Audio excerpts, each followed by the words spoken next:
Io so che Francesco è vivo. I know that Francis is alive. He is alive in all those who have a deep desire to live the gospel way of life. Yes, Francis was a truly evangelical man, a man who embodied the gospel. Ha incarnato il Vangelo.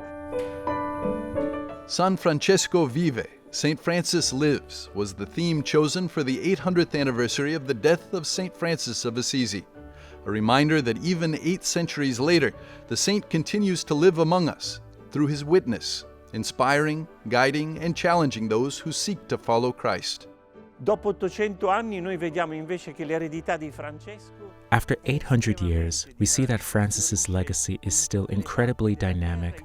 It continues to flourish throughout the world, among all Christians who desire to live the great truth that Francis embodied.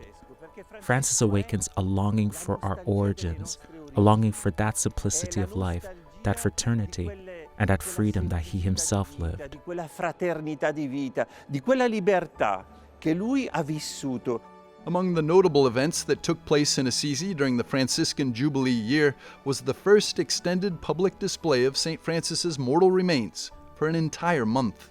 From the moment of his death to their rediscovery and public veneration, St. Francis's bones have journeyed through the centuries. Il corpo di Francesco è stato ritrovato nel 1818. The body of Francis was rediscovered in 1818, following excavations here in the basilica to reach its core, the radiant heart of this basilica, which is his tomb. A recognition of the remains was then carried out, and Francis' body was placed back in the tomb where it had rested since 1230 and where it remains today. Trovato dal 1230 e si trova ancora. The extended public display marked an extraordinary moment in church history.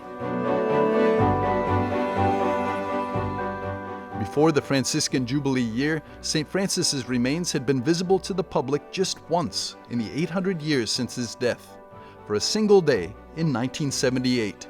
Authorized by Pope Paul VI, it was the first time the saint's bones were exhumed and closely examined in the modern era. Nel 1978, In 1978, a recognition was carried out, meaning a scientific study of Francis's remains. For a few days, without much publicity, the means of communication were not what they are today, and the intention was to allow the people of Assisi and those who came to learn about it the opportunity to see Francis's remains in 1978 for a few days in a room of the Sacred Convent. pochi giorni in un ambiente del Sacro Convento. Remarkably, the scientific examination of the saint's bones confirmed the descriptions handed down through the centuries. È una conferma di quello che It is a confirmation of what the ancient sources tell us. He was a man of small stature, he who loved to call himself Little Francis.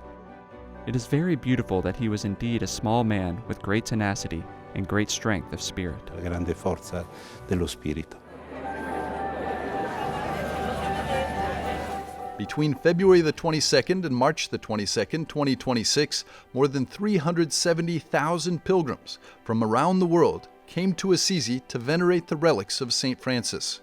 This overwhelming number of pilgrims, the Basilica said, is a testament to the universality of the message of the Saint of Assisi and the timeless appeal of this figure. The motto we chose for this centenary here at the Basilica is St. Francis lives, because he truly lives among us. For 800 years, he has continued to live in our midst, challenging us, inspiring us, guiding us, comforting us, and even blessing us. For 800 years, Francis has remained a gift. So many people continue to draw inspiration from him. They come here to seek his intercession, to ask for a grace, and to allow themselves to be challenged by his life, a life that was, and still is, profoundly countercultural.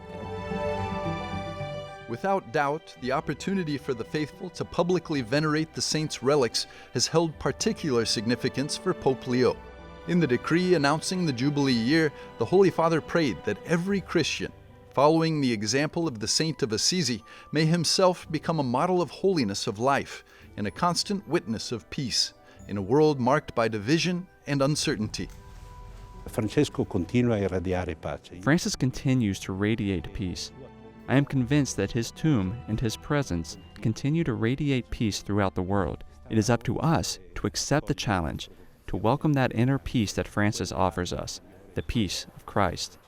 I believe that a public exposition, just like any other spiritual experience that brings us closer to the Lord Jesus, helps the seed of peace grow within us, the feelings of peace and the ability to bring peace. I sentimenti della pace e la capacità di portare pace.